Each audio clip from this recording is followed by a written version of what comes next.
नमस्कार दोस्तों, मेरा नाम महादेव है। मैं आपका आपके अपने यूट्यूब चैनल एडुमानिया में स्वागत करता हूं। दोस्तों, आज हम नेशनलिज्म इन इंडिया हिस्ट्री का जो चैप्टर सेकंड है इसका अध्ययन करेंगे। तो चलिए शुरू करते हैं। नेशनलिज्म इन इंडिया, भारत में नेशनलिज्म का उदय, नेशनलिज्म का विकास कैसे हुआ। तो जैसे कि हमने पहले चैप्टर में देखा था नेशनलिज्म इन यूरोप में, कि वहाँ क्या हुआ था। नेशनलिज्म इन यूरोप में जो यूरोप में नेशनलिज्म की जो भावना का उदय हुआ था, उसने क्या किया था, कॉलोनाइजेशन जो था, उस कॉलोनाइजेशन के प्रति क्या किया था, जो लोगों की भावनाएं थी, जो कॉलोनियल कंट्री थी, उनकी भावना क्या है, भड़क उठी थी कॉलोनाइजेशन के प्रति। तो नए सिंबल, नए आइकन, नए सॉन्ग, नए आइडिया, इसका क्या हुआ, डेवलपमेंट हुआ, जिससे क्या है, कम्युनिटी कनेक्ट हुई। अब केस देखते हैं, जैसे कि वियतनाम और अदर कॉलोनियल थे। जब यूरोप में कॉलोनाइजेशन चल रहा था, तो उस टाइम क्या था कि यहाँ के लोग इन कॉलोनाइजेशन का क्या कर रहे थे, विरोध कर रहे थे। और इनके अंदर कॉलोनाइजेशन के प्रति क्या थी, विरोध की भावना उत्पन्न हो गई थी। और यहाँ जो डिफरेंट डिफरेंट हमारे जो ग्रुप रहते थे, वो इस कॉलोनाइजेशन के प्रति, इसका विरोध करने के लिए एक हो गए थे। अब भारत में क्या हुआ था कि भारत में महात्मा गांधी ने क्या किया, ये जो डिफरेंट डिफरेंट जो ग्रुप थे, इन लोगों को इकट्ठा किया कांग्रेस के अंडर, और क्या किया, एक मूवमेंट खड़ा किया, भारत को आज़ाद कराने का मूवमेंट। इससे पहले की बुक में हमने क्या है, नेशनलिज्म के बारे में इंडिया में 20th सेंचुरी का जो डिकेड है, पहला जो डिकेड है, उसके बारे में हमने पढ़ा है। अब इस चैप्टर में हम जो पढ़ेंगे वो आफ्टर 1920 के बाद जो भी हुआ मूवमेंट हमारा, उसके बारे में पढ़ेंगे। तो सबसे पहले हम देखेंगे इसमें हमारा non cooperation and civil disobedience movement. इन मूवमेंट के बारे में हम क्या करेंगे, इसमें अध्ययन करेंगे। तो चलिए शुरू करते हैं फिर। अब यहाँ देखते हैं कि हमारा फर्स्ट वर्ल्ड वार और खिलाफत नॉन कोऑपरेशन मूवमेंट। हमारा फर्स्ट वर्ल्ड वार कैसे हुआ, क्या था, और खिलाफत मूवमेंट और नॉन कोऑपरेशन मूवमेंट, ये फर्स्ट वर्ल्ड वार का यहाँ ये देखेंगे कि इंडिया पे इम्पैक्ट क्या पड़ा फर्स्ट वर्ल्ड वार होने के बाद में, और खिलाफत मूवमेंट की भावना कहाँ से आई, और ये खिलाफत मूवमेंट की भावना और फर्स्ट वर्ल्ड वार, ये दोनों फिर जाके नॉन कोऑपरेशन मूवमेंट से कैसे कनेक्टेड थे। तो देखते हैं हमारा 1990 में ये हमारा क्या हो गया था, नेशनल मूवमेंट की भावना क्या है, बहुत ज़्यादा हमारी पनपने लगी। पनपने के बाद में क्या है, 1990 में हमारा क्या है, वर्ल्ड वार हो लिया। वर्ल्ड वार के बाद में क्या था, ये जो ओटोमन एम्पायर था, ओटोमन एम्पायर क्या है, टूट गया था फर्स्ट वर्ल्ड वॉर के बाद में। अब फर्स्ट वर्ल्ड वार का बाद में ओटोमन एम्पायर टूट गया, तो क्या हुआ, ओटोमन एम्पायर टूटने के बाद में जो वहाँ खलीफा का पद होता है, उसे क्या कर दिया गया, समाप्त करने की बात कही गई कि हम खलीफा के पद को क्या कर देंगे, समाप्त कर देंगे। और कुछ और चीज़ें भी हुई फर्स्ट वर्ल्ड वार के बारे में, जैसे कि बहुत ज़्यादा डिफेंस पे एक्सपेंडिचर किया गया, जिससे क्या है, वॉर लोन्स ली गई। वॉर लोन्स ली जाएंगी तो उन्हें चुकाने के लिए क्या करना पड़ेगा, टैक्स बढ़ाए गए, कस्टम ड्यूटी बढ़ाई गई, और इनकम टैक्स को क्या किया गया, इंट्रोड्यूस किया गया, इनकम टैक्स के, इनकम पे भी अब टैक्स लगेगा। अब ये जो वॉर का पीरियड था, ये इसमें क्या था कि जो प्राइसेस थी वो क्या हो गई थी, डबल हो गई थी फर्स्ट वर्ल्ड वॉर के दौरान। इससे क्या हुआ कि कॉमन लोगों के लिए, कॉमन पीपल के लिए बहुत ज़्यादा परेशानियां आई। और क्या हुआ, इसमें क्या हुआ, फर्स्ट वर्ल्ड वार के दौरान के लोगों को क्या किया गया, जबरन भर्ती किया गया, जबरदस्ती भर्ती किया गया सेना में, कि चलो और तुम्हें लड़ने के लिए जाना है जबरन। तो इससे भी क्या है कि इससे लोगों में विद्रोह की भावना उत्पन्न हुई, किसके प्रति, कॉलोनाइजेशन के प्रति इसमें भावना उत्पन्न हुई। और इसमें क्या हुआ कि इसके दौरान कुछ क्या था कि क्रॉप्स की भी फेलियर हुए इंडिया में, फसलें बर्बाद हुई। और एक सबसे बड़ी चीज़ जो हुई वो क्या हुई कि प्लेग फैल गया भैया, इन्फ्लुएंजा एपिडेमिक फैल गया। और इस इन्फ्लुएंजा एपिडेमिक ने क्या किया, 1921 के सर्वे में 12 से 13 मिलियन लोगों की जान चली गई इसमें। इस इन्फ्लुएंजा में इतनी खतरनाक बीमारी थी, ये इतना खतरनाक फैला यहाँ। तो अब सत्याग्रह का आइडिया कैसे आया, ये देखते हैं अब हम। अब ये जो गांधी जी थे हमारे, ये गांधी जी भारत में कब आए, जनवरी 1915 में हमारे गांधी जी भारत आए अफ्रीका से, जहाँ पे उन्होंने क्या है, सक्सेसफुल लड़ाई लड़ी थी, किसकी, रेसिस्ट के अगेन। रेसिस्ट वहाँ बहुत चलती थी अफ्रीका में, काले लोगों के प्रति। तो उनके प्रति क्या किया उन्होंने, वहाँ एक मास एजिटेशन चलाया, और उन्होंने उस मास एजिटेशन को नाम दिया सत्याग्रह, नाम दिया। अब ये सत्याग्रह क्या था, सत्याग्रह का बेसिक था मतलब कि सच्चाई पर जोर देना, और जो हम चीज़ सच्ची है, जो बात हम सही कह रहे हैं, उस सही बात को खोजना, कि हम इस सच्चाई के थ्रू कैसे अपनी बात सामने दूसरे के प्रति क्या है, रख सकते हैं। और क्या कर सकते हैं हम, अपनी बात दूसरे के सामने रखेंगे, अपनी शांतिपूर्वक तरीके से रखेंगे और अन्याय के विरुद्ध लड़ेंगे। इसमें हमें कोई भी फिजिकल फोर्स की जरूरत नहीं है। इसको गांधी जी ने सत्याग्रह नाम दिया था। अब ये क्या था कि इसमें गांधी जी ये मानते थे कि जो दूसरा व्यक्ति है जिसके प्रति हम अपना ये सत्याग्रह कर रहे हैं, जिसके विरोध में, उसकी भावनाओं को इतना झकझोर दो, इतना झकझोर दो कि जिससे कि वो हमारे सत्य को स्वीकार कर ले। यही इस सत्याग्रह का असली मतलब था। और गांधी जी ये भी विश्वास करते थे कि ये जो सत्याग्रह है ये हमारे सारे भारतीयों को क्या कर देगा, एक यूनाइट कर देगा, इंडियंस को क्या कर देगा, यूनाइट कर देगा। ये अहिंसा के जो माध्यम से होगा जो सत्याग्रह। अब गांधी जी भारत आ गए। अब गांधी जी भारत आने के बाद में 1916 में गांधी जी ने चंपारण बिहार में क्या किया, एक आंदोलन किया। उसमें क्या था, ये आंदोलन किसानों के लिए था जो कि क्या कर रहे थे, उस टाइम प्लांटेशन हो रहा था तो उस प्लांटेशन का विरोध कर रहे थे। उसके लिए चंपारण आंदोलन गांधी जी ने किया बिहार में। उसके बाद 1917 में गांधी जी ने सत्याग्रह किया। किसके सपोर्ट में, किसानों के सपोर्ट में। कहाँ, खेड़ा डिस्ट्रिक्ट गुजरात में। उसके क्यों किया, क्योंकि उनकी जो फसल थी वो प्लेग की वजह से, एपिडेमिक की वजह से खराब हो गई थी और किसानों के पास इतना रेवेन्यू नहीं था कि वो क्या कर सकते थे, टैक्स को पे कर सकते थे। इसीलिए 1917 में गांधी जी ने खेड़ा आंदोलन किया। उसके बाद गांधी जी ने 1918 में क्या किया, 1918 में गांधी जी ने एक सत्याग्रह मूवमेंट और किया। किसके सपोर्ट में, कॉटन मिल्स के वर्कर्स के सपोर्ट में अहमदाबाद में गांधी जी ने ये आंदोलन किया। अब देखते हैं कि हमारा रॉलेट एक्ट क्या था।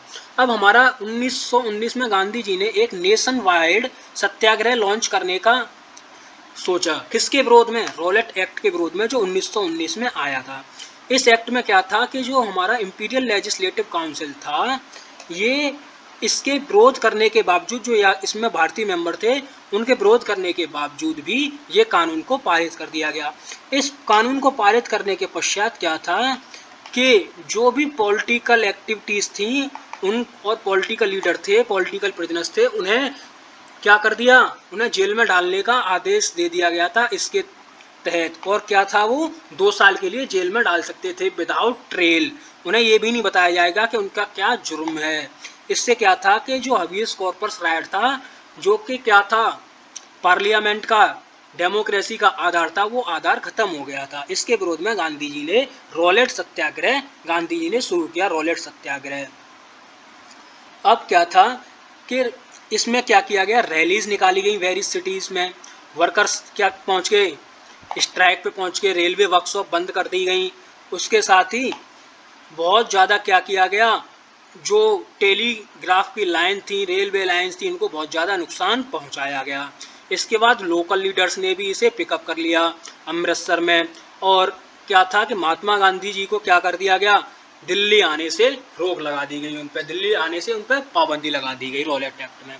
अब क्या था, 10 अप्रैल में अमृतसर में क्या था, लोग क्या कर रहे थे, शांतिपूर्वक क्या कर रहे थे, लोग अपना प्रदर्शन कर रहे थे। उसमें क्या है, पुलिस ने फायरिंग कर दी। अब पुलिस ने फायरिंग कर दी तो पोस्ट ऑफिस और रेलवे स्टेशन, लोगों में, अब पुलिस ने फायरिंग कर दी लोगों पर तो लोगों की भावनाएं भड़क गई। उन्होंने police station, office, railway station पर क्या कर दिया गया, उन्होंने अटैक करना शुरू कर दिया। जिससे क्या है कि मार्शल लॉ लगा दिया गया और जनरल डायर को क्या दे दी गई, कमांड दे दी गई। इसके साथ 13 अप्रैल को इन फेमस जो हमारा जलियांवाला बाग का इंसिडेंट था, ये घटना घट गई।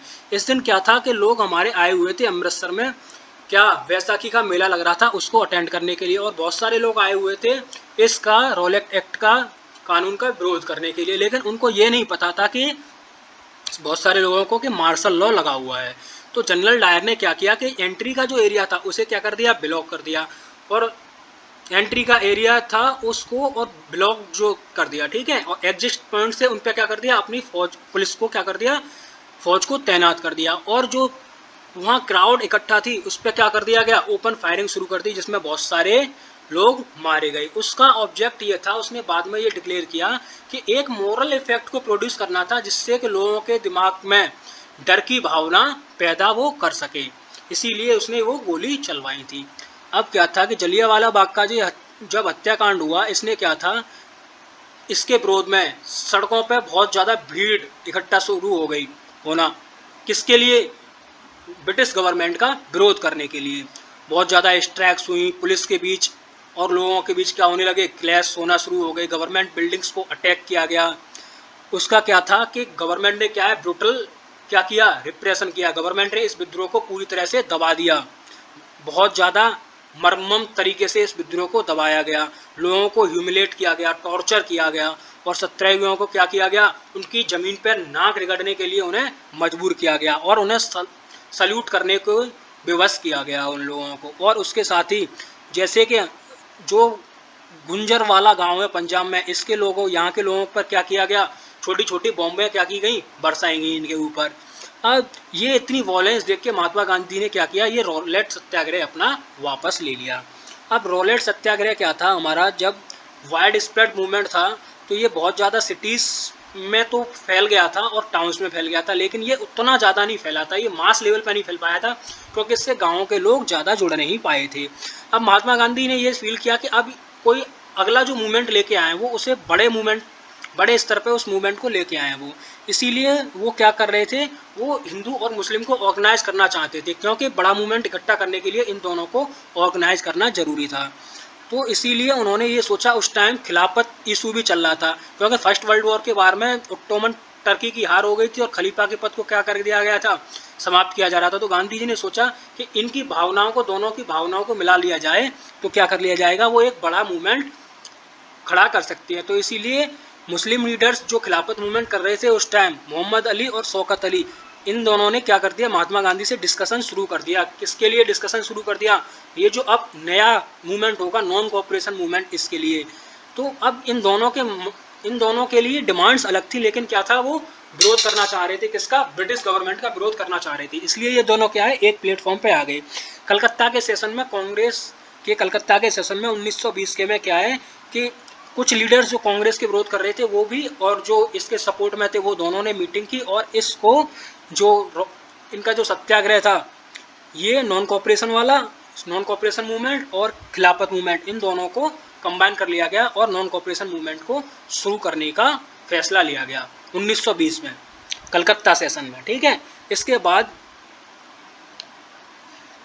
नॉन कोऑपरेशन मूवमेंट की हमें ज़रूरत क्यों पड़ी, क्यों, जब गांधी जी ने अपनी बुक, जो फेमस बुक थी उनकी, हिंद स्वराज, उसमें ये लिखा था कि हमारे यहाँ ब्रिटिश जो रूल है वो हमारे यहाँ के लोगों के ही जो द्वारा, कुछ इंडियंस हैं उनके सपोर्ट के द्वारा ही वो यहाँ सर्वाइव है। यदि इंडियंस इसे सपोर्ट करना ख़त्म कर दें तो ब्रिटिश रूल 1 साल के अंदर यहाँ से ख़त्म हो जाएगा और स्वराज आ जाएगा। स्वराज का मतलब अपना राज आ जाएगा। तो उन्होंने नॉन कोऑपरेशन मूवमेंट शुरू करने की ठानी। तो उन्होंने कहा कि इस नॉन कोऑपरेशन मूवमेंट को कैसे करना चाहिए, तो उन्होंने इसे कुछ स्टेजेस में करना शुरू किया कि क्या क्या स्ट्रेटेजी होगी इसकी, किस किस स्टेज में होगा। तो उन्होंने सबसे पहले था कि सबसे पहले तो भाई सरेंडर कर देंगे, जिनके पास टाइटल्स हैं, गवर्नमेंट अवार्ड जिन्हें मिले हुए हैं वो सारे कर देंगे। सिविल सर्विस में जितने भी हैं, काम करते हैं, वो सिविल सर्विस का बॉयकॉट कर देंगे। पुलिस, कोर्ट, लेजिस्लेटिव काउंसिल में, स्कूल्स और फॉरेन गुड्स जितने भी मंगाते हैं वो सारे क्या कर देंगे, इन सब का बहिष्कार कर देंगे। आर्मी में जो काम करते हैं वहाँ जाना बंद कर देंगे, पुलिस वाले में जो काम करते हैं वहाँ जाना बंद कर देंगे, कोर्ट्स में जो काम करते हैं वो कोर्ट्स में जाना बंद कर देंगे, लेजिस्लेटिव काउंसिल में जो काम करते हैं वो वहाँ जाना बंद कर देंगे। इससे क्या होगा कि वो इन सब का बहिष्कार करना शुरू कर देंगे। इसमें क्या हुआ कि गवर्नमेंट ने इसको दबाने की कोशिश की। क्यों दबाने की कोशिश की, क्योंकि उन्हें अपनी सारा सिस्टम भी तो चलाना था, क्योंकि सिस्टम में बहुत ज़्यादा परेशानी हो रही थी। तो 1920 में इसके लिए, मूवमेंट के लिए, महात्मा गांधी और शौकत अली, इन दोनों को क्या किया गया, बहुत ज़्यादा टॉर्चर किया गया। लेकिन फिर भी ये क्या करते रहे, मूवमेंट को सपोर्ट करते रहे और बहुत ज़्यादा घूमते रहे ये, और मूवमेंट से लोगों को क्या करते रहे, जोड़ते रहे। अब कांग्रेस में क्या था, कंसर्न था इस प्रपोजल को लेके कि क्या ये प्रपोजल सही है, जो मैंने अभी पहले बताया था। कुछ लोग तो क्या था कि इससे रिलेक्टेंट थे, इच्छुक थे इसके बॉयकॉट करने के काउंसिल को, और कुछ लोग क्या थे कि इस काउंसिल को पक्ष में थे। लेकिन वो ये डरते थे कि कहीं यदि ये मूवमेंट वायलेंट हो गया तो वायलेंट होने के बाद में इसके जो परिणाम होंगे वो क्या होंगे, बहुत ज़्यादा गंभीर परिणाम होंगे। तो बहुत ज़्यादा टसल चलने लगा कांग्रेस के अंदर। तो टसल के बाद में एक जो मीटिंग बुलाई गई, उस मीटिंग में जो इसको सपोर्ट कर रहे थे और जो इसका अपोज कर रहे थे, उन दोनों के जो विचार थे उनको रखा गया। उसके बाद क्या किया गया कि कांग्रेस ने अपने नागपुर के सेशन में 1920 में एक कंप्रेसिव नीति लेके आए और क्या किया गया, एक कंप्रेसिव विचार लेके आए दोनों का कि करना चाहिए या नहीं करना चाहिए, और नॉन कोऑपरेशन प्रोग्राम को क्या कर लिया गया, बाद में एडॉप्ट कर लिया गया।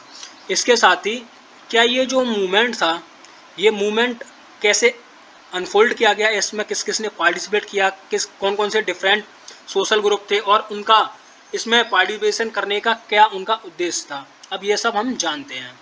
तो क्या था, डिफरेंट स्टैंड्स थे इस मूवमेंट में, वो क्या क्या मूवमेंट्स थे ये हम देखते हैं। सबसे पहले ये डिफरेंट स्टैंड्स में देखते हैं कि हमारे टाउन्स में क्या हुआ। तो ये जो मूवमेंट था, ये टाउन्स में मिडिल क्लास ने इसमें क्या किया, पार्टिसिपेशन किया।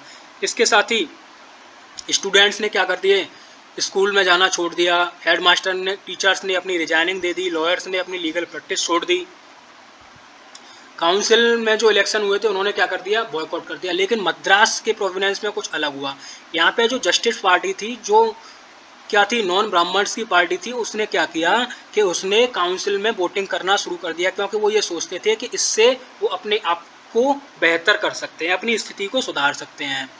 इसका जो इफेक्ट था नॉन कोऑपरेशन का, वो इकोनॉमिक इफेक्ट भी हुआ। इकोनॉमिक इफेक्ट ये हुआ कि जो विदेशी सामान था और जो विदेशी गुड्स थे, उनको क्या कर दिया गया, उनका बॉयकॉट किया गया, और लिक्वर्स की जो दुकान थी उन्हें पिकेटेड किया गया, और विदेशी जो कपड़े थे उसकी होली जलाई गई। इससे क्या हुआ कि जो व्यापार था क्लोथ्स का, जो वो 102 करोड़ से लेकर 57 करोड़ पे क्या है, पहुंच गया। बहुत ज़्यादा प्लेसेस पे क्या किया गया, मर्चेंट्स और ट्रेडर्स ने क्या कर दिया, फॉरेन जो गुड्स होते थे उनको मंगाने से क्या कर दिया, मना कर दिया, और उनका फाइनेंस, फॉरेन में जो करते थे फाइनेंस, कुछ पैसा अपना लगाते थे, वो भी लगाने से मना कर दिया।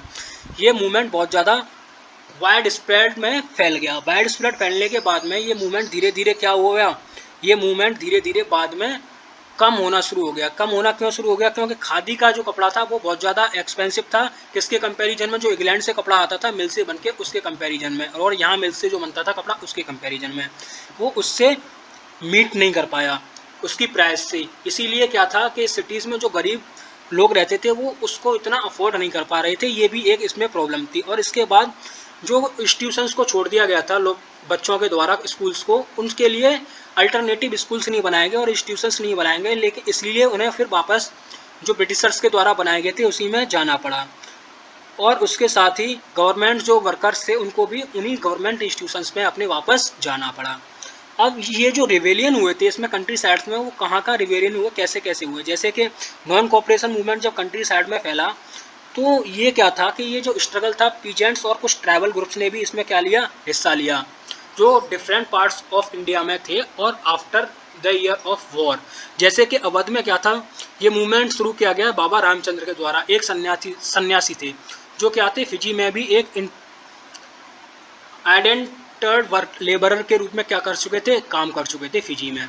इसके साथ ही ये मूवमेंट उनका क्या था, किसके अगेंस्ट था ये मूवमेंट, जो बाबा रामचंद्र के द्वारा चलाया गया था, ये ताल्लुकदार के अगेंस्ट था और लैंडलॉर्डर्स के। उनका ये मानना था कि ये जो किसान हैं वो हाई रेंट्स अपना पे करते हैं, और हाई रेंट्स पे करने के साथ साथ ये इन किसानों से क्या करवाई जाती है, पीजेंट से इनसे बेगारी भी करवाई जाती है, कि इनके द्वारा, लैंडलॉर्ड्स के द्वारा, और उन्हें कोई भी पेमेंट नहीं दिया जाता है। और उनकी टेन्योर की भी कोई सिक्योरिटी नहीं होती है, क्योंकि उनसे पट्टा तो ले लिया जाता है लेकिन उसकी पट्टे की कोई भी सिक्योरिटी नहीं होती है। और उन्होंने ये भी डिमांड की कि जो बेगार है उस बेगार को ख़त्म करना चाहिए, और ये जो रेवेन्यू में क्या करना चाहिए, रिडक्शन करना चाहिए, टैक्सेस जो इनसे लिए जाते हैं उस टैक्सेस में भी क्या करना चाहिए, रिडक्शन करना चाहिए। और उन्होंने क्या कहा कि, और उन्होंने कहा कि इन लैंडलॉर्ड्स जो भी हैं इनका क्या करना चाहिए, सोशली बॉयकॉट करना चाहिए। सोशली बॉयकॉट करेंगे तभी ये कुछ हमारे बारे में देखेंगे। तो क्या है, बहुत सारे प्लेसों पे नाई और धोबी ने क्या कर दिया गया, नाई धोबी बंद अभियान चलाया गया, जिससे क्या हुआ कि बहुत सारे नाई और धोबियों ने लैंडलॉर्ड्स के यहाँ सर्विस करना बंद कर दिया। इसके साथ क्या था, 1920 में जवाहरलाल नेहरू ने क्या किया, इस अवध का दौरा किया, और इस अवध के दौरे के दौरान उन्होंने इनसे मुलाकात की, बाबा रामचंद्र से और उन लोगों से, और जो किसान थे वहाँ के उनसे भी मुलाकात की और उनके दुख दर्द को समझा। और एक महीने में यहाँ पे 300 ब्रांच खोली गई, इस गांव, इस रीजन के अंदर में 300 ब्रांचेस खोली गई, जो कि क्या था, कॉपरेशन मूवमेंट को आगे चलाएंगी।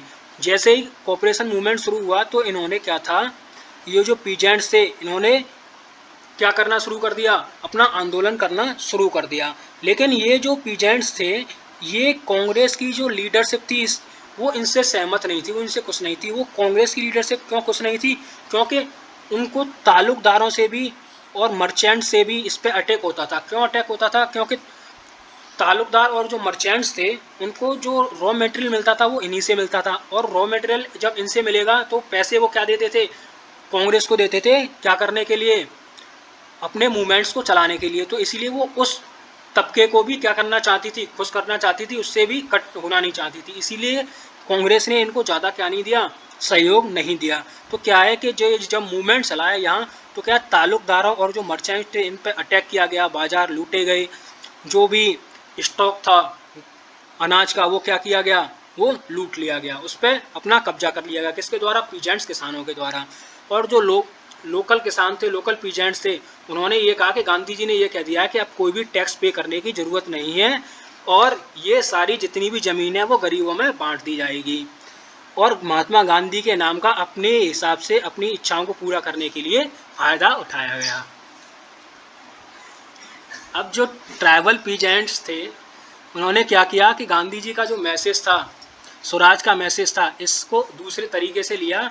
जैसे कि गुडाम हिल्स ऑफ आंध्र प्रदेश में क्या हुआ था कि एक militant guerrilla warfare movement start हो गया 1920 में, जिसको कि कांग्रेस कभी भी नहीं अप्रूव करती। लेकिन क्या था, यहाँ पे जो फॉरेस्ट रीजन थे वहाँ पे कॉलोनियल गवर्नमेंट ने क्या किया था कि बड़े बड़े फॉरेस्ट को लोकल लोगों को अंदर जाने से मना कर दिया था। उनको जो चरावाहे का काम करते थे, ना वो चरावाहे का अपना उधर काम कर सकते थे, ना फूड को कलेक्ट कर सकते थे, ना फ्रूट्स को अपना कलेक्ट कर सकते थे। इससे उनकी जो लिवलीहुड थी वो क्या हो रही थी? बहुत ज़्यादा इफेक्ट हो रही थी। और वो ये सोचते थे कि उनके जो ट्रेडिशनल लाइट है उन्हें क्या किया जा रहा है? हानि पहुंचाई जा रही है, जिससे गवर्नमेंट ने फोर्सफुली क्या कर दिया था? बंद कर दिया था। और उन्हें बेकार करने पर रोड बिल्डिंग के लिए और हिल्स में इम्प्रूवमेंट करने के लिए क्या कर दिया गया था? उन्हें मजबूर कर दिया गया था, जिससे उन्होंने ये विद्रोह किया। इस विद्रोह में एक नाम सामने आया जो इंटरेस्टिंग फिगर है, वो था हमारे अल्लूरी सीताराम राजू। वो ये क्लेम करते थे कि उनके पास बहुत स्पेशल देवीय शक्ति हैं, और वो क्या कर सकते थे? प्रेडिक्शन कर सकते हैं, एस्ट्रोलॉजिकल प्रेडिक्शन कर सकते हैं, और लोगों को ठीक कर सकते हैं। और इवन उनको बुलेट यदि गोली मारी जाएगी तो वो बुलेट से भी नहीं मरेंगे। तो इसी तरह राजू को क्या किया गया? भगवान का अवतार के रूप में क्या किया गया? प्रदर्शित किया गया। और राजू ने महात्मा गांधी की महानता के बारे में बताया और नॉन कॉपरेशन मूवमेंट से अपने आप को इंस्पायर बताया। इसी के साथ साथ गांधी जी के और खादी मूवमेंट को भी इन्होंने सपोर्ट किया। और इन्होंने क्या कहा कि शराब न पीने की, इन्होंने शराब छोड़ने की सलाह दी। उसी समय उन्होंने कहा कि ये जो हमारा भारत है ये जब ही आज़ाद हो सकता है, किसके द्वारा? जब हम अपने नॉन वायलेंस के रास्ते को अपनाएंगे और बलपूर्वक अपना प्रदर्शन करेंगे, तभी हम क्या कर सकते हैं? भारत को आज़ाद करा सकते हैं। तो क्या है कि गुडम्स के जो रिबेल्स थे उन्होंने पुलिस स्टेशन पर अटैक करना शुरू कर दिया, ब्रिटिश ऑफिसर्स को मारने का प्रयास किया, और गुरिल्ला वॉरफेयर से ये स्वराज को अचीव करने की कोशिश करते रहे। इसी के चलते राजू जो थे, राजू जी, इनको क्या कर लिया गया? कैप्चर कर लिया गया, और 1924 में इनको फांसी दे दी गई, और ये वहाँ की लोकगीत कथा के हीरो बन गए। अब प्लांटेशन में क्या हुआ था? ये स्वराज का क्या इफेक्ट पड़ा? जो प्लांटेशन वर्कर्स थे इन्होंने गांधी जी को समझा और उनके स्वराज को भी समझा। तो प्लांटेशन वर्कर जो असम में काम कर रहे थे, ये अपने आप को फ्री करना चाहते थे, आज़ाद करना चाहते थे उस बंद जगह से, जहाँ पे कि इन्हें बहुत ही कम छुट्टी मिलती थी कहीं जाने के लिए। जब बहुत ही ज़्यादा अच्छा होता था इनके लिए, बहुत ज़्यादा ये मान लो खुशनसीबी होती थी जब भी कभी इन्हें छुट्टी मिल जाती थी। खुशनसीब वालों को छुट्टी मिलती थी, नहीं तो इन्हें यहाँ बंधुआ मजदूरी के तरह से बंद कर दिया जाता था बंद जगह में, और वहीं ये काम करते रहते थे। तो उन्हें घर जाने की परमिशन भी नहीं दी जाती थी, ये ट्री के गार्डन्स में काम करते रहते थे। तो क्या हुआ, जब गांधी जी के नॉन कोऑपरेशन मूवमेंट के बारे में उन्होंने सुना, तो हज़ारों जो मजदूर थे उन्होंने क्या है, अपने प्लांटेशंस को छोड़ दिया और अपने घर की ओर गए। वो ये मानते थे कि अब गांधी राज आ गया है, अब किसी को यहाँ कोई काम करने की ज़रूरत नहीं है, और वो गाँव में जाएंगे और उन्हें क्या है, ज़मीनें मिलेगी वहाँ गाँव में जाके। लेकिन उनकी ये डेस्टिनेशन जो थी, जहाँ उन्हें पहुँचना था अपने गाँव, ये कभी भी पूरी नहीं हुई, क्योंकि रेलवे, ट्रैफिक और स्टीमर बंद थे स्ट्राइक की वजह से, और उन्हें पुलिस के द्वारा कैप्चर कर लिया गया और उन्हें बुरी तरह से पीटा गया। इनका ये जो विजन था मूवमेंट का, ये डिफाइन नहीं किया गया था कांग्रेस के द्वारा। डिफरेंट पीपल्स ने डिफरेंट तरीके से क्या है, स्वराज के टर्म को अपनी अपनी तरह से क्या किया, इंटरप्रेट किया। और दूसरा ये था कि ये जो जब ट्राइबल्स लोग थे, जब गांधी को अपने नाम से, गांधी के नाम से बुलाते थे और या फिर अपने आप को स्वतंत्रता भारत का क्या करते थे, वो स्लोगन देते थे और अपनी फीलिंग्स को क्या करते थे, कांग्रेस के साथ जब वो कनेक्ट करते थे तो वो अपने आप को एक बड़े, जब भी कोई वो मूवमेंट करते थे तो अपने आप को एक बड़े मूवमेंट का हिस्सा मानते थे। अब सिविल डिसोबीडेंस मूवमेंट की शुरुआत कैसे हुई ये देखते हैं। सिविल डिसोबीडेंस मूवमेंट 1922 में गांधी जी ने डिसाइड किया कि वो अब ये जो नॉन कॉपरेशन मूवमेंट है इसे क्या कर लेते हैं, वो विदड्रॉ कर लेते हैं, क्योंकि उन्हें ये लगा कि ये जो मूवमेंट था बहुत सारी जगह पे क्या कर रहा था, ये उग्र रूप धारण कर रहा था और उन्होंने ये नीड महसूस की कि ये जो सत्याग्रही है इन्हें पहले ट्रेन करने की ज़रूरत है, किसके लिए, मास स्ट्रगल के लिए। तो कांग्रेस के अंदर अब कुछ लीडर्स जो थे वो ये सोच रहे थे कि ये जो मास स्ट्रगल है, उस मास स्ट्रगल को तो ये ट्रेन करके करना ही चाहिए। इसके साथ साथ कुछ लीडर्स ने ये सोचा कि जो प्रोविंशियल काउंसिल है, इस प्रोविंशियल काउंसिल में घुसपैठ की जाए और घुसपैठ के बाद में ब्रिटिशर्स जो है उसकी पॉलिसी को क्या किया जाए, उनका विरोध किया जाए और उन्हें क्या किया जाए, लोगों के सामने लेके आया जाए और क्या किया जाए, ये जो काउंसिल है ये डेमोक्रेसी की काउंसिल नहीं है, ये भी उन्हें दर्शाने की कोशिश की जाए। इसके लिए सीआर दास मोतीलाल नेहरू ने अपनी एक स्वराज पार्टी स्थापित की कांग्रेस के अंदर ही और इन्होंने काउंसिल में घुसने की कोशिश की और ये बहुत हद तक इसमें कामयाब भी हुए। इसी के साथ ही यंग लीडर से हमारे जवाहरलाल नेहरू और सुभाष चंद्र बोस, इन्होंने क्या किया, इंडिपेंडेंस के लिए, फुल इंडिपेंडेंस के लिए क्या किया, एजिटेशन करना शुरू कर दिए। अब क्या था कि हमारी डिबेट और डिसेंशन हो गए दो फैक्टर पे, किसमें, इंडियन भारतीय पॉलिटिक्स में हमारे 1920 में। पहला था कि हमारा क्या, पहले जो हमारे फैक्टर थे किसने हमारे इसको प्रभावित किया, पहला था हमारा वर्ल्ड वाइड जो था हमारा इकोनॉमिक का क्या था, डिप्रेशन था। अब इकोनॉमी का डिप्रेशन क्यों हुआ, वर्ल्ड वार के बाद में बहुत ज़्यादा महामारी फैली और बहुत ज़्यादा क्रॉप का क्या हुआ, एग्रीकल्चर की प्राइसेस को क्या होगा, फॉल होने लगी और ये 1926 से लेके 1930 तक तो बहुत ही ज़्यादा क्या हुई, फॉल होने लगी, क्योंकि एग्रीकल्चर के जो गुड्स थे वो उनकी कीमत कम होने लगी और उनका जो एक्सपोर्ट था यहाँ से वो भी बहुत कम होने लगा, जिससे कि जो पीजेंट्स थे उनको क्या है, अपनी रिवेन्यू देना भी बहुत मुश्किल हो गया उनके लिए। और 1930 तक जाते जाते तो ये कंट्री वाइज क्या हो गया, व्यवस्था बहुत ज़्यादा चरमरा गई।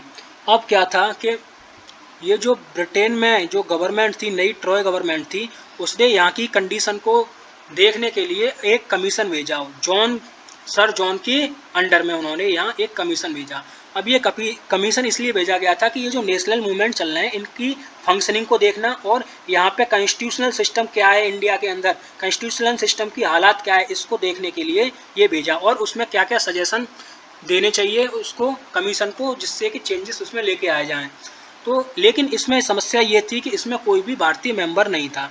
तो जब ये कमीशन भारत आया 1928 में तो नारे दिए गए, go back Simon commission, Simon commission वापस जाओ, इसके नारे दिए गए। सारी पार्टीज इंक्लूडिंग कांग्रेस और मुस्लिम लीग ने, दोनों ने मिलकर इसका क्या किया, विरोध किया।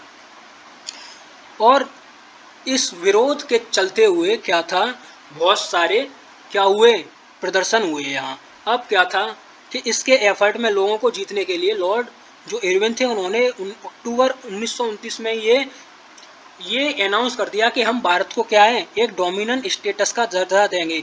वो कब देंगे, वो एक उन्होंने टाइम निर्धारित नहीं किया और उन्होंने कहा कि जब हम एक राउंड टेबल कॉन्फ्रेंस करेंगे तो इसके बारे में हम चर्चा करेंगे। अभी दर्जा देने की भी बात नहीं की, उन्होंने चर्चा की बात की कि हम अनस्पेसिफाइड फ्यूचर में क्या करेंगे, भारत को डोमिनेंट स्टेटस का दर्जा देंगे। लेकिन कुछ जो रेडिकल्स लीडर्स थे हमारे कांग्रेस के अंदर, जैसे कि जवाहरलाल नेहरू और सुभाष चंद्र बोस, वो क्या चाहते थे, वो पूर्ण स्वराज चाहते थे। इसीलिए दिसंबर 1929 में जवाहरलाल नेहरू की प्रेसिडेंटशिप में लाहौर कांग्रेस के सेशन में जवाहरलाल नेहरू ने पूर्ण स्वराज की घोषणा कर दी और ये डिक्लेयर किया गया कि 26 जनवरी 1930 से हम इंडिपेंडेंस डे अपना मनाएंगे और कंप्लीट इंडिपेंडेंस के लिए अब क्या करेंगे, स्ट्रगल करेंगे। अब कोई डोमिनेंट स्टेटस के लिए नहीं होगा स्ट्रगल, अब हमारा स्ट्रगल होगा कंप्लीट इंडिपेंडेंस के लिए। अब इसीलिए गांधी जी ने क्या किया कि इस सब को जोड़ते हुए एक नया आइडिया लेके आने की कोशिश की, जिससे कि आम आदमी की ज़िंदगी भी जुड़ी हो और उससे वो अपना एक बड़ा मूवमेंट कर सके। तो वो क्या था, अब वो साल्ट बड़ा आइडिया था, नमक बहुत बड़ा आइडिया था वो, क्योंकि नमक जुड़ा हुआ था सभी क्लास के लोगों से। तो अब उन्होंने Salt March and civil disobedience movement की यहाँ से अब गांधी जी शुरुआत करते हैं।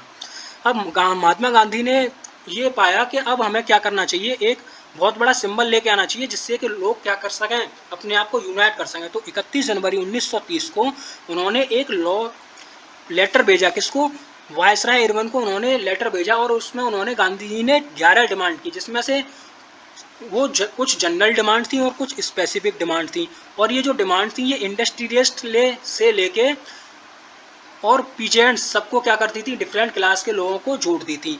अब ये आइडिया था जो डिमांड का, ये बहुत बड़ा आइडिया था और बहुत ज़्यादा वाइड रेंजिंग ये डिमांड थी, बहुत बड़ी डिमांड थी। तो क्या था कि ये जो डिमांडें थी ये भारतीय समुदाय के सभी लोगों को क्या करती थी, आपस में कनेक्ट करती थी। तो उन्होंने कहा गांधी जी ने कि या तो मेरी डिमांड्स को तुम पूरा करो, और यदि तुम मेरी जो डिमांड्स हैं उनको पूरा नहीं करोगे तो मैं 11 मार्च तक क्या कर दूंगा, सिविल डिसोबीडियंस मूवमेंट ले आऊँगा। इन डिमांड में क्या था कि जैसे कि साल्ट टैक्स को क्या कर दो, ख़त्म कर दो। सॉल्ट जो बनाया जाता है, कंजम्पशन किया जाता है रिच और पुअर लोगों के द्वारा, ये दोनों के द्वारा किया जाता है। इसीलिए क्या करो, सॉल्ट पे जो भी हमारा टैक्स लगता है, सॉल्ट टैक्स, और इसको बनाने का जो अधिकार है केवल गवर्नमेंट की मोनोपोली होती है इसके प्रोडक्शन में, तो उस मोनोपोली को भी ख़त्म किया जाए, यहाँ के लोकल लोग भी क्या कर सकें, इसका प्रोडक्शन कर सकें। ये गांधी जी की इसमें मेन डिमांड थी जो कि सभी वर्ग के लोगों को जोड़ती थी। इसीलिए महात्मा गांधी ने क्या किया, सिविल डिसोबीडियंस मूवमेंट की क्या कर दी, लॉन्च करने की मांग कर दी। लेकिन इरविन ने क्या किया, उनकी इस बात को क्या किया, अनदेखा किया। तो महात्मा गांधी ने अपना फेमस साल्ट मार्च को शुरू कर दिया अपने 78 सहयोगियों के साथ। ये 240 मील की लंबी दूरी तय की इन्होंने, गांधी जी ने अपने आश्रम से साबरमती में जो था उससे लेकर डांडी तक की। ये 24 दिन तक ये चले और इन 24 दिनों में उन्होंने एक दिन में 10 मील की दूरी तय की। और हजारों लोग जो थे महात्मा गांधी से इस मूवमेंट के दौरान जुड़ते गए, और महात्मा गांधी जहाँ भी रुकते थे वो अपने स्पीच देना शुरू कर देते थे और शांति से ब्रिटिश गवर्नमेंट के खिलाफ लोगों को लड़ने के लिए कहते थे, विरोध करने के लिए कहते थे शांतिपूर्वक।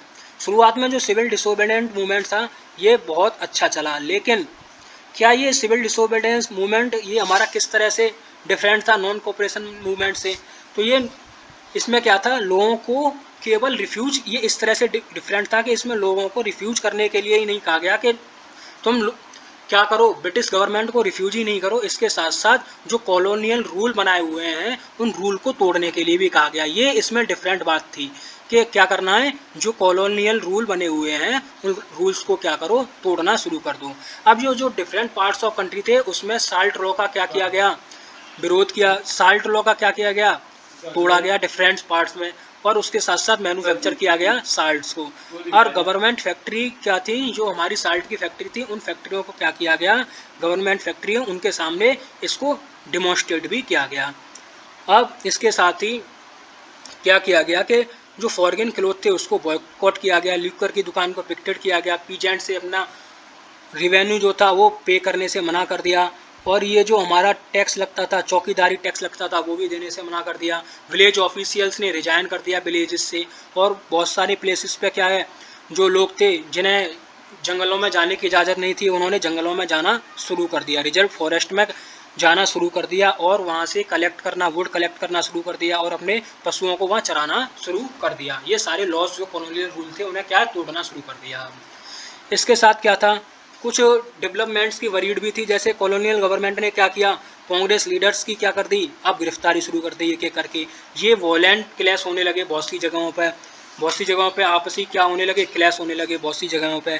अब क्या है, अब्दुल गफ्फार खान को क्या कर लिया गया, गिरफ्तार कर लिया गया, जो क्या थे, गांधी जी के एक बहुत बड़े अनुयायी थे। 1930 अप्रैल को इन्हें गिरफ्तार कर लिया गया। तो क्या था, जब इन्हें गिरफ्तारी की गई तो भीड़ ने क्या है, पेशावर में भीड़ ने क्या किया, उसका विरोध किया। जब पेशावर में भीड़ ने विरोध किया गया तो पुलिस ने उस पर भीड़ पे फायरिंग कर दी, जिसमें बहुत सारे लोग मारे गए। एक महीने बाद उन किसकी गिरफ्तारी के, एक महीने बाद अब्दुल गफ्फार खान की गिरफ्तारी के एक महीने बाद महात्मा गांधी को भी अरेस्ट कर लिया गया। इंडस्ट्रियल सोशल वर्कर जो थे सोलापुर में, उनको क्या किया गया, अटैक किया गया। और क्या था, और पुलिस पोस्ट जो थी, म्यूनसिपल जो बिल्डिंग्स थी, लॉ कोर्ट से इसके विरोध में, और जो रेलवे स्टेशन थे ये क्या थे, उस टाइम ब्रिटिश के क्या माने जाते थे, ब्रिटिश गवर्नमेंट के प्रतीक जो माने जाते थे, इन सारी स्ट्रक्चर पे क्या किया गया, हमला किया गया। अब ये जो गवर्नमेंट थी, इसने इसके रेस्पॉन्स में बहुत ज़्यादा ब्रूटल रिप्रेशन का रूप में गवर्नमेंट ने जवाब दिया।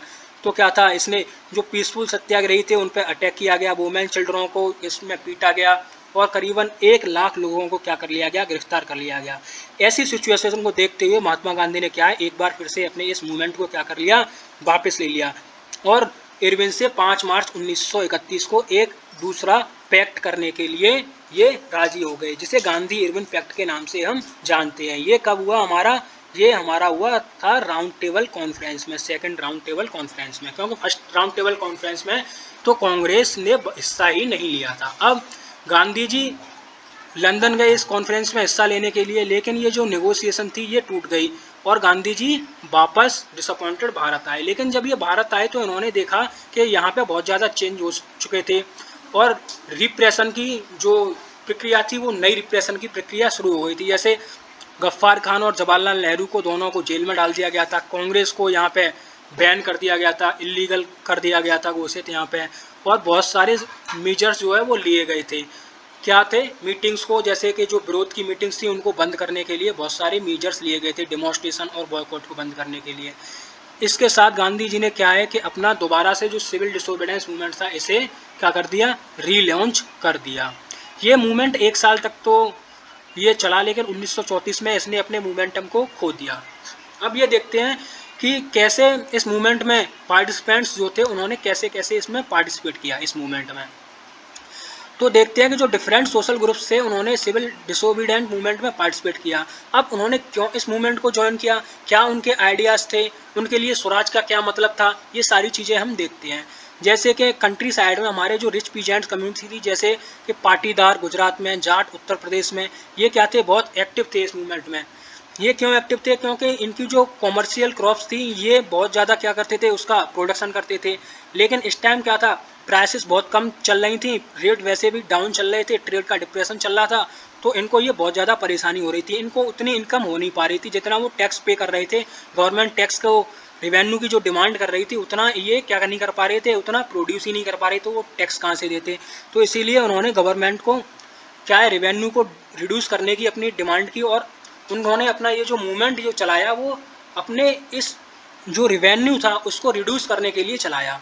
अब ये जो रिच पीजेंट्स थे वो क्या है, उन्होंने इस सिविल डिसोबीडियंस मूवमेंट को बहुत ज़्यादा क्या किया, सपोर्ट किया और अपनी कम्युनिटी के जो लोग थे उस टाइम उन लोगों को भी इसके अंदर जोड़ा और वो मिलके स्वराज के लिए लड़े। किसके अगेंस्ट में लड़े, उनका मेन मोटिव था जो हाई रिवेन्यू बढ़ा दिए थे उस रिवेन्यू को कम करना था, इसके लिए वो लड़े।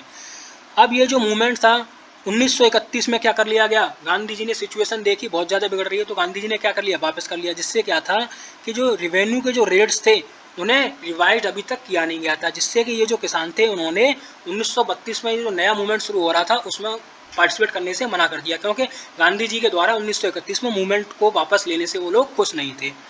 अब ये जो हमारे गरीब किसान थे वो इंटरेस्टेड नहीं थे, रिवेन्यू की जो डिमांड थी उसको लोअरिंग करने में, रिवेन्यू की जो डिमांड थी उनमें से बहुत सारे जो स्मॉल किसान थे उनकी जो कल्टीवेटिंग जो लैंड्स थी उनके वो अपने अलग ही थे। वो ये चाहते थे कि उनकी जो कल्टीवेटिंग लैंड्स हैं वो लैंड लॉर्ड से उनका जो रेंट है वो रेंट उनसे कम करवाया जाए और उनको क्या कर दिया जाए, कुछ जो लोग जो इनकी इनकम बहुत ज़्यादा कम थी, जो छोटे किसान थे, उनको अपना जो रेंट जो पे करना था वो अपना रेंट चुका नहीं पा रहे थे क्योंकि रेवेन्यू बहुत ज़्यादा आई था, तो वो पूरा का पूरा रेवेन्यू को ही ख़त्म करने की कह रहे थे कि इस साल का ये जो रेवेन्यू है इसे पूरा का पूरा अब तक का ख़त्म कर दीजिए, क्योंकि हमारे पास इतना पैसा ही नहीं है कि हम आपको रेवेन्यू दे सकें। इसके बाद वो अनपेड जो रेंट था लैंडलॉर्ड्स को, उसको भी रिमिट करना चाहते थे, जैसे कि मैंने आपसे पहले कहा। इसके साथ ही ये जो रेडिकल मूवमेंट था ये सोशलिस्ट और कम्युनिस्ट के द्वारा चलाए जा रहे थे बहुत सारे। तो रेडिकल मूवमेंट चलाए जा रहे थे, उसमें भी क्या है, ये लोग हिस्सा ले रहे थे जो छोटे छोटे किसान थे, क्योंकि कांग्रेस वो इतना बड़ा सपोर्ट नहीं कर पा रही थी, अनिच्छुक थी, क्योंकि वो रेंट के विरोध में कोई भी कैंपेन चलाना नहीं चाहती थी। इसीलिए ये जो रिलेशनशिप थी पुअर पीजेंट्स के बीच में और कांग्रेस के बीच में ये हमेशा अनसर्टेन ही रही, क्योंकि कांग्रेस पूरी तरह से सपोर्ट नहीं कर पा रही थी इनकी कैंपेन को, जो नो रेंट की कैंपेन थी इनकी। इसके साथ ही बिजनेस क्लास के लोगों के साथ क्या था क्या बिजनेस क्लास के लोगों ने सिविल डिसोबीडियंस के मूवमेंट से कैसे ये रिलेटेड थे। जैसे कि फर्स्ट वर्ल्ड वॉर के अंदर यहाँ भारतीय के जो मर्चेंट्स थे और इंडस्ट्रीज थे, उन्होंने बहुत ज़्यादा प्रॉफिट कमाई। क्यों कमाई? क्योंकि इम्पोर्ट यहाँ बहुत कम हो गया था और एक्सपोर्ट जो था फॉरेन गुड्स में इन्होंने बढ़ा दिया था। अब ये क्या चाहते थे, ये जो इम्पोर्ट्स था ये चाहते थे कि अब जो इम्पोर्ट हो रहा है वो फॉरेन गुड्स का वो कम रहे और हमारे जो रुपया है, ये रुपये का फॉरेन एक्सचेंज का रेशियो क्या होना चाहिए, ये बढ़ना चाहिए। उसके साथ ही क्या था, ये इन्होंने जो ऑर्गेनाइजेशन करना था बिजनेस का और इंडस्ट्रियल और कॉमर्शियल, अपने बिजनेस के इंटरेस्ट को बढ़ाने के लिए उन्होंने Indian industrial and commercial Congress की स्थापना की 1920 में और federation of Indian chamber of Congress and industries की स्थापना की 1927 में। ये जो दोनों संस्था थी ये हमारे उस टाइम के जो बहुत बड़े इंडस्ट्रियलिस्ट थे हमारे, जैसे कि पुरुषोत्तम दास, ठाकुर दास और जीडी बिरला, इनके द्वारा ये चलाई जाती थी। और उन्होंने कॉलोनियल कंट्रोल पर भी बहुत ज़्यादा अटैक की और उन्होंने सिविल डिसोबीडियंस मूवमेंट को क्या किया, बहुत ज़्यादा सपोर्ट किया जब ये पहले लॉन्च हुआ, और इन्होंने फाइनेंशियल सपोर्ट भी दी और इम्पोर्ट गुड्स को सेल करना भी इन्होंने शुरू किया और उन्हें इम्पोर्ट जो गुड आते थे उनको रिफ्यूज कर दिया सेल करने से। सॉरी, उन्होंने इम्पोर्टेड जो गुड्स आते थे उनको सेल करने से मना कर दिया। इसमें बहुत से बिजनेसमैन ने स्वराज को उस टाइम पे कॉलोनियल रेस्ट्रिक्शंस और उनका जो बिजनेस था अब जो एग्जिस्ट करता था ट्रेड इंडस्ट्री में उसको बढ़ाने के लिए कहा और उन्होंने ये मानते थे कि ये जो उन पर टैक्स लगते हैं उन टैक्सों को क्या किया जाए, कम किया जाए, ये उनकी विचारधारा थी। इसके साथ ही जो फेलियर हो गया राउंड टेबल कॉन्फ्रेंस का, ये जो बिजनेस ग्रुप थे अब ये उतने उत्साहित नहीं रहे क्योंकि सेकंड राउंड टेबल कॉन्फ्रेंस की जो बात थी वो विफल हो गई। अब क्या था कि जो मिलिटेंट एक्टिविटीज़ थी, सेपरेट मिलिटेंट एक्टिविटीज़, ये भी हमारी चालू हो गई। और क्या था, ये जो बिजनेस था वो मिलिटेंट एक्टिविटीज़ का मतलब है जो किसानों ने और जो वर्कर्स थे, लेबरर्स थी, उन्होंने अपनी एक्टिविटी चालू कर दी जिससे कि इनको क्या हो रहा था, घाटा हो रहा था, जिससे कि ये अब घाटा हो रहा था तो इसीलिए ये कांग्रेस से अब थोड़ा सा क्या होने लगे, दूर होने लगे और इनकी इन्फ्लुएंस थोड़ी कम होने लगी। और क्या था कि थोड़े जो यंग सोशलिस्ट जो मेंबर थे कांग्रेस के उनका भी इन्फ्लुएंस धीरे धीरे बढ़ रहा था जिससे भी ये परेशान थे। इसके साथ साथ जो इंडस्ट्रियल वर्किंग क्लास थी उसने सिविल डिसोबीडियंस मूवमेंट में पार्टिसिपेट नहीं किया था सिवाय कहाँ के, जो नागपुर रीजन था उसके अलावा। यहाँ पे एक इंडस्ट्रियलिस्ट क्या थे, कांग्रेस के क्लोज आए और उन्होंने इसमें पार्टिसिपेट किया मूवमेंट में। और जो मूवमेंट्स था ये गांधी के प्रोग्राम के आइडियाज़ को प्रमोट करता था, जिसमें से क्या था, वो फॉरेन गुड्स का क्या करना चाहते थे, बॉयकॉट करना चाहते थे और वो अपने लो वेजेस को लेके और अपनी पुअर वर्किंग कंडीशंस को लेके अपने इस मूवमेंट को उठाना चाहते थे। उनका मेन मोटो था अपने लो वेजेस और पुअर वर्किंग कंडीशन, इस मूवमेंट के जरिए वो इसको उठाना चाहते थे। इसीलिए उन्होंने, अब इसमें क्या था कि जो रेलवे वर्कर्स थे 1930 में उन्होंने स्ट्राइक कर दी, डॉक वर्कर्स ने 1932 में स्ट्राइक कर दी।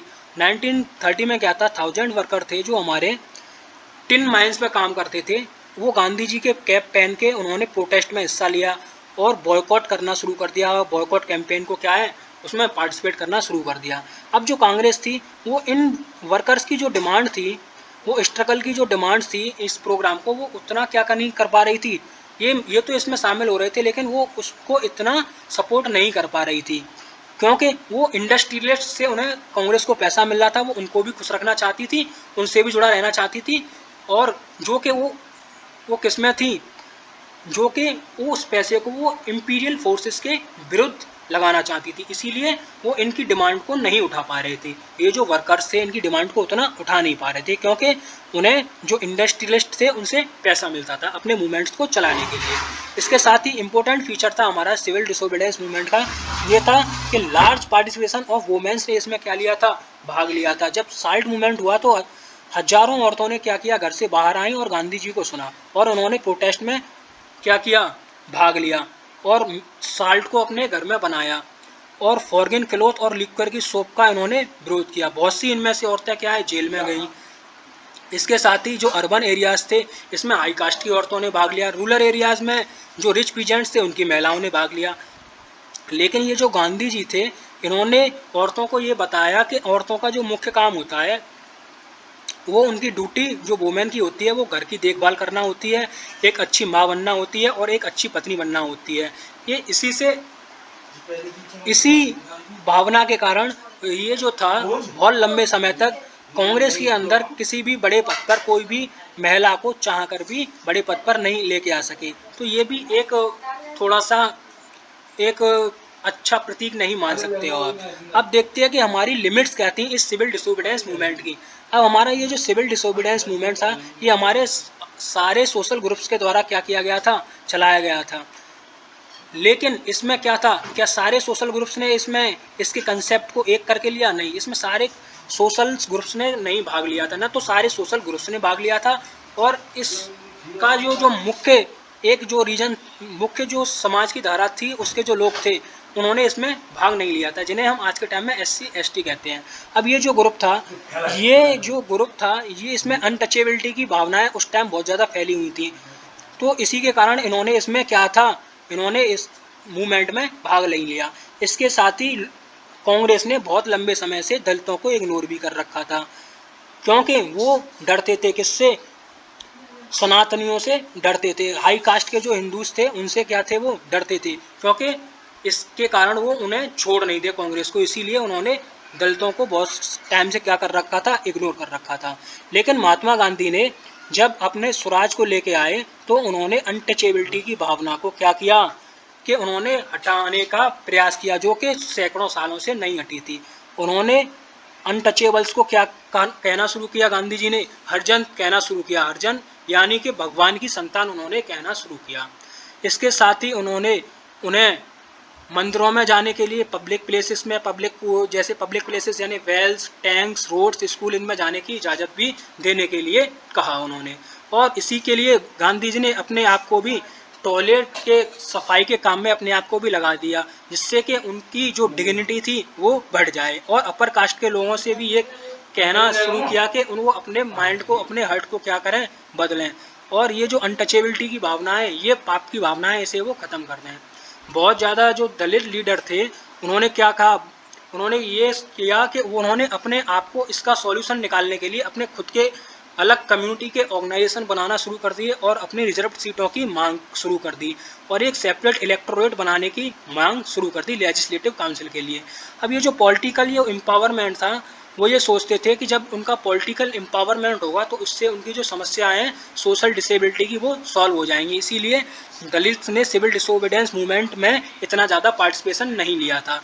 अब पर्टिकुलरली जो महाराष्ट्र और नागपुर रीजन थे, इनमें इनकी क्या थी, दलित ने अपनी ऑर्गेनाइजेशन को बहुत ज़्यादा क्वाइट स्ट्रॉन्ग अब डेवलप कर लिया था। अब एक इम्पोर्टेंट नाम आता है डॉक्टर BR अम्बेडकर, जिन्होंने क्या था, दलित को क्या है, ऑर्गेनाइज किया, डिप्रेस्ड क्लासेस को, और इन्होंने ऑर्गेनाइज करने के बाद में इनकी एक ऑर्गेनाइजेशन बनाई, वो थी डिप्रेस्ड क्लास एसोसिएशन। 1930 में इन्होंने इसे बनाई।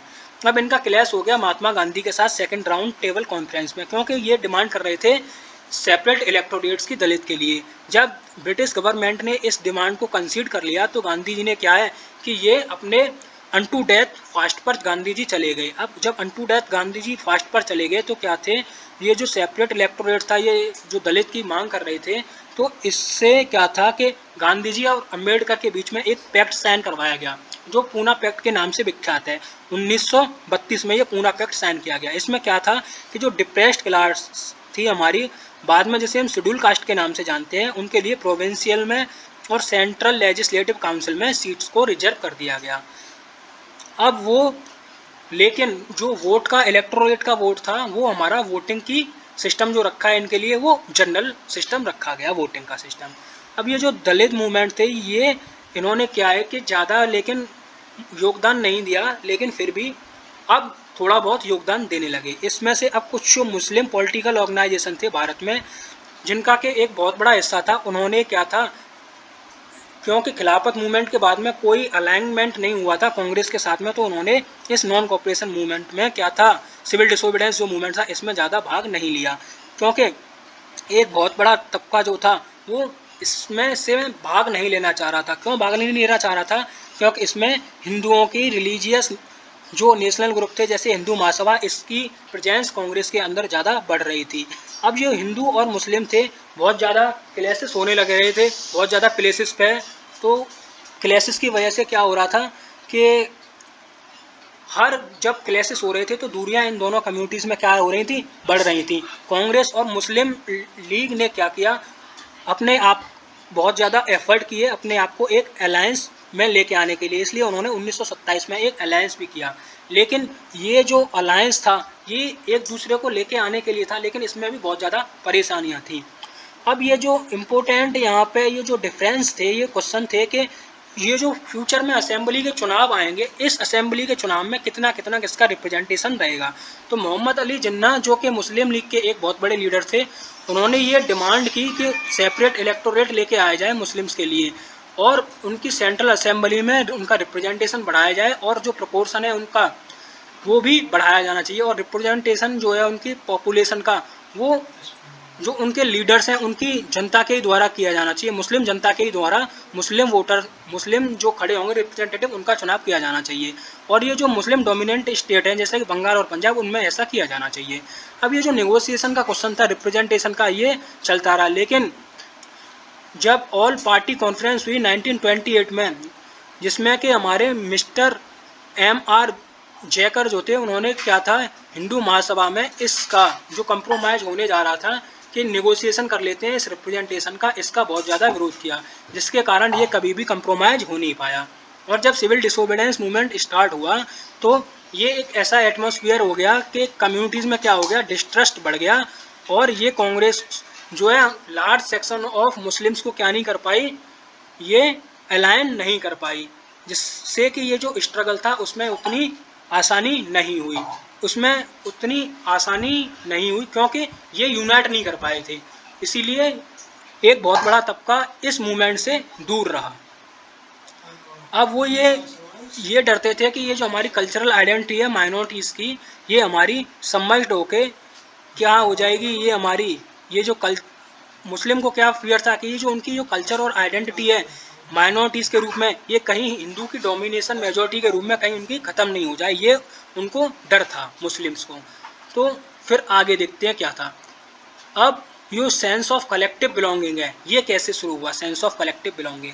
अब हमारा जो नेशनलिज्म था जब ये स्प्रेड हो रहा था तो लोग ये विश्वास करते थे कि ये सारे पार्ट ऑफ नेशंस है उसको क्या करेगा, कनेक्ट करेगा। अब कुछ यूनिटी की क्या देखते थे, कुछ यूनिटी की भावनाओं को खोजने की कोशिश करते थे, लेकिन जब नेशंस क्या था, नेशंस जो बन रहा था, हमारा नेशन बन रहा था, तो नेशन किससे बनना था, नेशन बनना था हमारी विचारधाराओं से, क्या था, नेशन का निर्माण हो रहा था। लेकिन ये जो डिफरेंट कम्युनिटीज़ के लोग थे, डिफरेंट कम्युनिटीज़ से जो बिलोंग करते थे रीजन और लैंग्वेज से, क्या ये कलेक्टिव बिलोंगिंग को जो सेंस था उसका उसे डेवलप कर पा रहे थे। तो देखते हैं ये हमारा जो कलेक्टिव सेंस था ये हमारा आ रहा था, किसके थ्रू आ रहा था, यूनाइटेड स्ट्रगल के थ्रू आ रहा था, क्योंकि भैया डिफरेंट कम्युनिटीज़ को कॉलोनियल के द्वारा क्या किया जा रहा था, परेशान किया जा रहा था। अब जब डिफरेंट कम्युनिटीज़ को परेशान किया जाएगा तो उनको एक होना तो पड़ेगा ही, क्योंकि जब किसी से लड़ना होता है और वो ज़्यादा ताकतवर है और वो डिफरेंट कम्युनिटीज़ को परेशान कर रहा है तो जाहिर सी बात है वो एक हो जाएंगे। तो वो मेन रीज़न इसमें ये था कि वो सभी को क्या किया जा रहा था, कम्युनिटीज़ को परेशान किया जा रहा था। अब क्या था, हमारी कल्चर ने भी इसमें बहुत ज़्यादा योगदान दिया। कैसे दिया कि लोगों की इमेजिनेशन जो थी उसको लेके आया गया, हिस्ट्री और फिक्शंस को लेके आया गया, फोल्कलोर और सॉन्ग्स को लेके आया गया, पॉपुलर प्रिंट लेके आए गए, और नेशनलिज्म की भावना को क्या किया गया, इसमें इनके द्वारा बढ़ावा दिया गया। जैसे कि नेशन की जो आइडेंटिटी थी, जैसे कि हमने पहले देखा था चैप्टर में स्टैच्यू ऑफ लिबर्टी, जर्मेनिया वगैरह, जो क्या है एक नेशन को एक पिक्चर के रूप में प्रदर्शित किया गया था, वैसा ही यहाँ किया गया। यहाँ पे बंकिम चंद्र चट्टोपाध्याय ने क्या किया, भारत माता की इमेज को विजुलाइज किया। उसके साथ ही बंकिम चंद्र चट्टोपाध्याय ने वंदे मातरम लिखा 1870 में, और उन्होंने उसे क्या कर दिया गया, अपने नोवेल आनंद मठ में क्या कर दिया गया, उन्होंने इसे उसमें भी संग्रहित कर दिया। अब जब स्वदेशी मूवमेंट चले थे तब क्या था बंगाल में, तब ये गाना वंदे मातरम था, ये बहुत लोगों के द्वारा गाया गया। उसके साथ ही जो मूव था स्वदेशी मूवमेंट का, उसमें रविंद्रनाथ टैगोर ने भी अपनी फेमस क्या लिखी, पोएट्स लिखी अपनी, और उसके साथ ही फेमस इमेज भी बनाई भारत माता की। रविंद्रनाथ जो टैगोर थे उन्होंने इस मूवमेंट में, उसके साथ ही भारत माता की ये जो पोर्ट्रेट थी, ये पोर्ट्रेट अब लोगों को क्या थी, ये पोर्ट्रेट जो बनाई गई, ये पोर्ट्रेट लोगों को प्रभावित भी करती थी, और ये जो पोर्ट्रेट बनाई गई थी एस्थेटिक फिगर के रूप में बनाई गई थी, जो कि एक देवीय रूप में थी, जो शांत कंपोज्ड, डिवाइन और स्पिरिचुअल दिखती थी। और उसके साथ ही ये आगे आने वाले सालों में ये पोर्ट्रेट बहुत सी फॉर्म में, डिफरेंट आर्टिस्ट के द्वारा बनाई गई, पेंट की गई और ये डिस्ट्रीब्यूट की गई। अब इससे क्या था कि लोगों में एक नेशनलिज्म की भावना का उदय हुआ। अब ये जो नेशनलिज्म का जो आइडिया था मूवमेंट का, ये इसमें बहुत ज़्यादा योगदान दिया किसने? इंडियन फोल्कलोर ने दिया। 19वीं सेंचुरी में हमारे जो नेशनलिस्ट थे उन्होंने फोल्क टेस्ट गाने वालों को, जो बार्ड्स होते हैं, उनको क्या किया? उनको प्रेरित किया कि वो गांव-गांव जाएं और अपने फोल्क सॉन्ग सुनाएं और जो लीजेंड्स थे उनके बारे में बताएं। उससे ये था कि ये जो टेल्स थी, जिससे लोगों में एक अपनी ट्रेडिशनल कल्चर का, जो हमारी पुरानी कल्चर थी जो आउटसाइड फोर्सेस के द्वारा तबाह कर दी गई थी, उसका पुनर्विचार आए और हम अपने आप को एक मजबूत मान सकें, हमारे अंदर मजबूती की भावना का उदय हो सके। क्योंकि उस टाइम अंग्रेज हमारे को क्या कहते थे? हमारे को बहुत नीचा कहते थे, इसीलिए हमारी भावनाओं को ठेस पहुंचा दी गई थी। हमारी जो भावना थी, श्रेष्ठता की जो भावना थी, उसे खत्म कर दिया गया था। ये जो नेशनल आइडेंटिटी थी और हमारा जो प्राइड था, इसकी भावना को दोबारा से इसके द्वारा क्या किया गया? रिस्टोर किया गया। अब बंगाल में रविंद्रनाथ टैगोर ने क्या किया कि इन्होंने बल्लाड्स को कलेक्ट करना शुरू किया और उनसे कहा कि ये जो नर्सरी रिम्स हैं और जो मिथ्स हैं, इनको तुम भैया इकट्ठा करो और इनको लोगों को जगह जगह जाके सुनाना शुरू करो और मूवमेंट को आगे बढ़ाओ। तो मद्रास में क्या था? नटेशा शास्त्री थे, उन्होंने अपनी 4 वॉल्यूम जो तमिल फोक टेल्स थी, फोल्कलोर ऑफ साउथर्न इंडिया, इसके पब्लिश किए। और उनका ये विश्वास था कि ये जो नेशनल लिटरेचर है, ये लोगों की भावनाओं के और उनकी कैरेक्टरिस्टिक्स के बारे में क्या करेगी? बताएगी ये। उसके साथ ही हमारा ये जो नेशनल मूवमेंट था, ये नेशनलिस्ट जो लीडर थे उन्होंने भी इसमें बहुत ज़्यादा इसमें भूमिका निभाई और उन्होंने ये जो आइकन्स थे और ये जो सिंबल्स थे, इन आइकन्स और सिंबल्स को बहुत ज़्यादा बढ़ावा दिया, जिससे कि लोगों में नेशनलिज्म की भावना का उदय हो। अब स्वदेशी मूवमेंट जब बंगाल में चल रहा था तो उस टाइम ट्राई कलर फ्लैग को क्या किया गया? बनाया गया। उस टाइम ये जो ट्राई कलर फ्लैग था, ये रेड, ग्रीन और येलो कलर का था, ये जो डिजाइन किया गया। उसमें के साथ इसमें क्या थे? इस फ्लैग में 8 लोटस थे, जो क्या थे? 8 प्रोविनेंस को उस टाइम ब्रिटिश इंडिया की को रिप्रेजेंट करते थे। उसके साथ एक क्रिसेंट मून था, जो क्या था? बहुत हिंदू और मुस्लिम कम्युनिटी को दोनों को क्या करता था? रिप्रेजेंट करता था। इसके साथ ही 1921 में गांधी जी ने भी अपना एक स्वराज का फ्लैग डेवलप किया। ये ट्राई कलर था, इसमें रेड, ग्रीन और व्हाइट कलर थे। इसके साथ इसमें एक स्पाइनिंग व्हील था सेंटर में, जो क्या करता था? हमारे सेल्फ आइडिया को क्या करता था?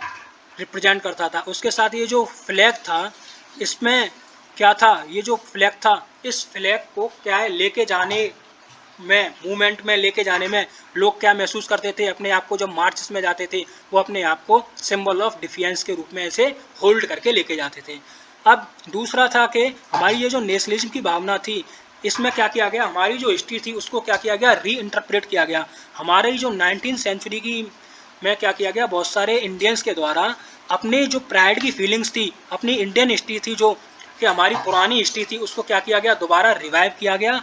और उस इंडियन हिस्ट्री को क्या किया गया कि हमारा जो पास्ट था, हमारे पास्ट में ग्रेट जो अचीवमेंट्स थे, उन अचीवमेंट्स को डिस्कवर किया गया और उन अचीवमेंट्स के बारे में बताया गया। और हमारे एंशिएंट टाइम में हमारा कितना ग्लोरियस हमारा टाइम था, हमारी art, architecture, science, mathematics, religion, culture, law, philosophy, crafts and trade, ये हमारा कितना वैभवशाली था, इनमें हमारा कितना अच्छा प्रदर्शन था, हमारा कितना योगदान था इसमें, इन सब चीज़ों के बारे में बताया गया। ये जो ग्लोरियस टाइम था, इसमें जो व्यू दिए गए हिस्ट्री में, ये व्यू दिए गए जिससे कि लोग अपने आप को प्राइड महसूस करवा सकें। अब ये भी बताया गया कि हमारी हिस्ट्री कैसे डिक्लाइन हुई जब कॉलोनाइज्ड हुए। अब क्या था इसमें? एक ये चीज़ थी कि अब जो हमारा एफर्ट्स जो बताए जा रहे थे, हमारे प्राइड के बारे में बताया जा रहा था, ग्रेट अचीवमेंट्स के बारे में बताया जा रहा था। ये अचीवमेंट्स में एक समस्या थी कि वो ये समस्या थी कि ये लोगों को यूनिफाई नहीं कर पा रहा था। क्यों यूनिफाई नहीं कर पा रहा था? जो हमारा पास्ट था, जो ग्लोरीफाई किया जा रहा था, वो हिंदुओं के पास्ट को ग्लोरीफाई इसमें किया जा रहा था। हिंदू आइकोनोग्राफी को इसमें क्या किया जा रहा था? ड्रॉन किया जा रहा था इसमें, जिससे अदर जो कम्युनिटी थी उन्होंने अपने आप को थोड़ा सा इसमें क्या है, हतोत्साहित महसूस किया। अब इसके साथ ही हम कंक्लूजन देखते हैं।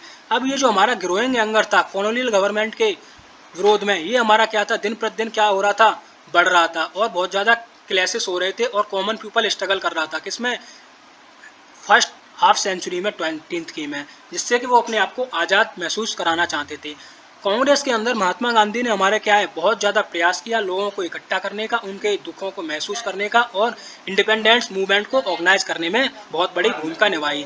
ये जो मूवमेंट्स थे ये नेशनलिस्ट ने ट्राइड करने की कोशिश की कि ये हमारा जो देश है वो एक नेशनल यूनिटी में, एक राष्ट्रीयता के सूत्र में बांधा जा सके। इसके साथ ही ये जो डाइवर्स ग्रुप और क्लासेस थी इन्होंने भी इन मूवमेंट में पार्टिसिपेट किया, भले ही इनके जो एस्पिरेशंस थी और एक्सपेक्टेशन थी वो डिफरेंट थी, क्योंकि डिफरेंट कम्युनिटी के लिए डिफरेंट एक्सपेक्टेशन थी इस मूवमेंट से, वो अलग अलग चीज़ें चाहते थे अपने लिए। इसीलिए हम ये कह सकते हैं कि ये जो हमारे जो यूनिटी थी इस मूवमेंट की, ये क्या थी, धीरे धीरे टूटने लगी। क्यों टूटने लगी? क्योंकि एक्सपेक्टेशन हर ग्रुप की अलग अलग थी। इसीलिए ये जो एक्सपेक्टेशन थी ये इन्होंने बाद में दरार डालना शुरू किया, जिससे कि क्या हुआ, हमारा जो फेज ऑफ डिसयूनिटी है और इनर कॉन्फ्लिक्ट है जो ग्रुप्स के बीच में, ये क्या होने लगा, बढ़ने लगा। दूसरे वर्ड्स में हम ये कह सकते हैं कि अब हमारा जो इमर्जिंग नेशन था उसमें ये फ्रीडम तो चाहते थे कॉलोनियल रूल से, लेकिन बहुत ज़्यादा आवाज़ें भी इसमें उठ रही थी, क्योंकि डिफरेंट कम्युनिटीज़ क्या चाह रही थी, डिफरेंट अपने आइडियाज़ को डेवलप करना चाह रही थी, उनके डिफरेंट मायने थे फ्रीडम को लेके अपने। तो इसी के साथ ही ये चैप्टर यहाँ समाप्त होता है, और इस चैप्टर से रिलेटेड आपकी कोई भी क्वेरी हो तो आप मुझे कमेंट्स में पूछ सकते हैं। वीडियो अच्छी लगे तो इसे लाइक करें, शेयर करें और चैनल को सब्सक्राइब करें। इसी के साथ ही मैं आपसे अगली वीडियो में मिलूँगा, तब तक के लिए घर पे रहिए, सुरक्षित रहिए। जय हिंद,